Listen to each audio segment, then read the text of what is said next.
Good morning. My name is Tim Bull. St Albans Cathedral, where I am based, is the oldest site of continual Christian worship in England. It's also the place where Alban was martyred, becoming the first English saint. The story goes that Alban was a pagan Roman who one day met a Christian priest called Amphibolus. Alban was so impressed by the priest's faith that he himself decided to become a Christian. Then, sometime later, when the authorities came looking to arrest Amphibolus, Alban suggested that they swap garments, that the priest take off his distinctive robe and Alban put it on instead. As a result, the priest, now in disguise, escaped, whereas Alban was arrested and executed on the spot where the cathedral now stands. Recently, the cathedral has honoured others who've given their lives by installing exquisite painted statues of Alban and 6 other Christian martyrs. But it's not just in St Albans that we remember those who gave their lives. Across the country this weekend, as we mark VE Day, remember men and women who gave their lives in the Second World War. We might not build cathedrals in their honour.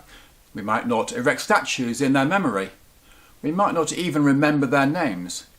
And yet each one selflessly dedicated their lives to making the world the place that it should be.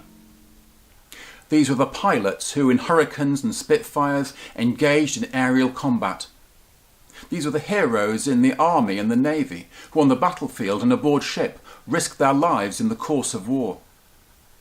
These were the medics who staffed makeshift field hospitals, bringing hope to the hopeless and life to those at death's door. And civilians too did their part. The factory workers, the shopkeepers, the teachers, people who soldiered on despite the constant fear. These were the neighbours who looked after families that had lost their homes through bombing. These were the parish priests who not only buried the dead, but comforted the bereaved, each one playing their part to make the world the place that it should be. Making the world the place it should be. This was right at the heart of Jesus' life and ministry and work. This was part of God's plan from the moment of creation. For there we see in the book of Genesis, in that great poem of creation, God looks at all that he has made and sees that it is good. It is good. It is very good. Now the Hebrew word that we translate as good is the word tov. And tov means good in a very particular and specific way. Tov means everything as it ought to be. Everything like Goldilocks' porridge, just right. You might want to call this rightness, righteousness. The sun and the moon mark out days and seasons. Creation is rich and fruitful and abundant. And human beings live in harmony with one another, with creation and with God. But of course things didn't stay like this. As a result of human greed and arrogance and selfishness and short-sightedness, the world is now broken and damaged, not as God wanted it to be. Now God, the Creator, is not unbothered and unmoved by this. God is not unconcerned. Rather, God longs to put the world right again.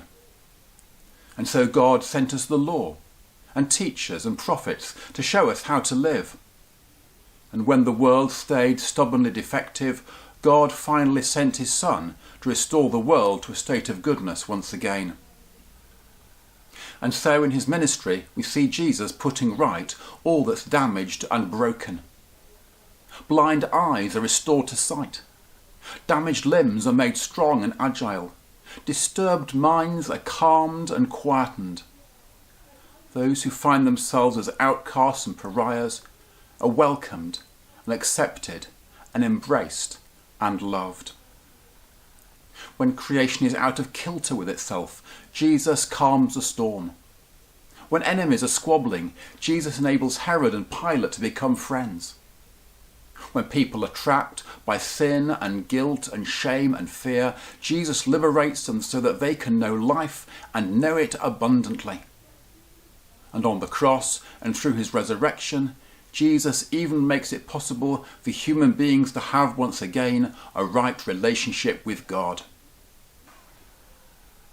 And now, today, God calls people to continue this work of making the world the place that's good, the places that God wants it to be. For Christian faith is not primarily about following particular rules, believing certain doctrines, or even turning up to church.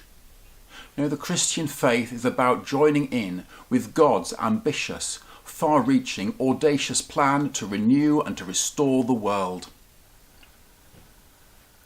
At this time of coronavirus, that might mean phoning somebody who's lonely and isolated and feels forgotten and unloved.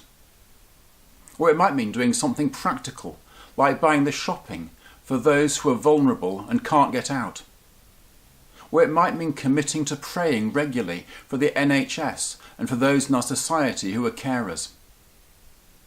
But it's not just at these times of crisis that God calls us to work with him to make the world a place that's good. Each one of us, whatever our circumstances, is called to play our part. That might mean protecting our fragile planet. It might mean seeking to heal our divided communities. It might mean offering comfort and support to those who are suffering and in pain. Most of all, it might mean proclaiming the good news of the God who loves each and every one of us unconditionally, regardless of our intellect, our body shape, our ability, our status, our wealth, or personality. Throughout history, in Jesus, in Alban, in the saints, in the men and women who fought in the Second World War, we see those who dedicated their lives to making the world a better place. And the world still needs such people.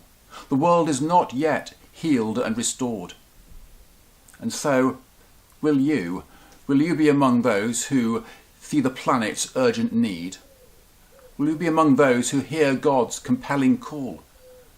Will you be among those who respond to Jesus Christ and follow him in God's far-reaching, audacious plan to make the world a place that's truly good?